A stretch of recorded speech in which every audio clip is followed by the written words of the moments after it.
Diamond Platnumz ameshangaza watu wengi baada ya kuweka posti katika mtandao wake wa Instagram, posti ambayo inamuonesha akiwa anamuoa Zuchu katika ndoa ya mkeka na kuandika caption ambayo iliwaacha watu wengi midomo wazi. Katika caption hii Diamond Platnumz aliandika kwamba nimejifunza katika haya maisha unahitajika kukaa kimya ili kuweza kushinda mambo mengi, na namshukuru Mungu amenijalia kuhusu swala hili. Napenda kukaa kimya pale ninapokuwa napitia misukosuko mingi, japo katika interview mbalimbali sijawahi kutaka kuongea kitu chochote, lakini nimekuwa nikikaa kimya tu. Najua watu wengi mna mtazamo tofauti kuhusu Diamond Platnumz katika swala la kuoa, lakini ningependa kuambia kwamba nilishawahi kuoa na yapo yaliyotokea, ila nitakuja kuwaelezea baadaye. So hapo aliweka nukta na akawa ameishia hapo kwamba baadaye atakuja kuelezea ni kipi ambacho kilitokea. So picha hii ambayo aliweka katika mtandao wa Instagram inaonyesha ni kama vile alishawahi kumuoa Zuchu na kuna mambo ambayo yalitokea na atakuja kutuelezea. Hatujui ni nini, lakini swala hili lizidi kuchanganya watu wengi, ambapo mama yake mwenyewe Mama Dangote alishare picha hii na video hii ambayo inamuonesha Diamond akiwa anamuoa Zuchu, akaandika maneno ambayo alishangaza watu wengi: hongera mwanangu Nasiba pamoja na mke wako Zuhura. Kwa hiyo inaonekana kama vile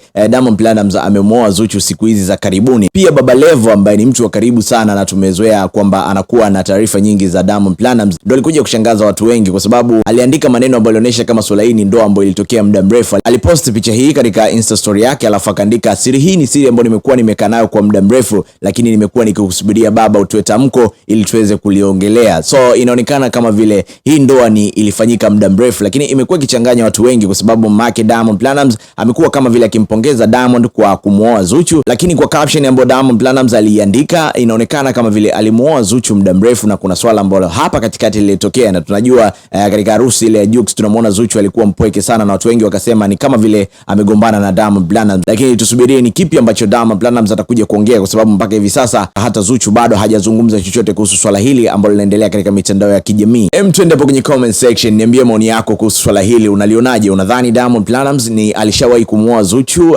muda mrefu na kuna swala lilitokea labda ndiye anataka kuja kutuambia, au Diamond Platnumz ameamua kufunga ndoa na Zuchu rasmi na anataka kuja kutuambia kwamba tayari official wao ni mke na mume? Niambie maoni yako hapo kwenye comment section. Usahau kunifollow, like na share video tukumetisha zaidi.